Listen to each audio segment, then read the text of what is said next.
Both in-store and online retail sales increased year-over-year unadjusted for inflation.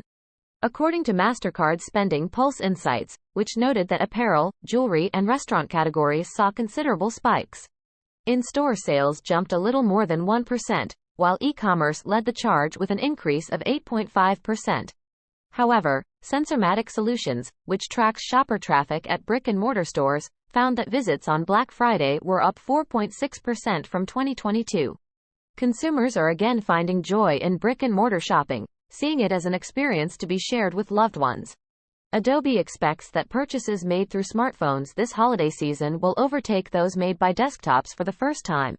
Online shoppers also made considerable use of Buy Now, Pay Later (BNPL) installment payment plans that allow consumers to split their online cart total into 4 payments typically due several weeks apart. E-commerce platform Shopify also reported record sales totaling more than $4 billion worldwide, 22% higher than last year. As holiday shopping ramps up ahead of Christmas, analysts predict a busy time for retailers over the next few weeks. Adobe forecasts that Cyber Monday will be the biggest retail event of the year, driving a record $12 billion in sales, more than 6% higher than last year.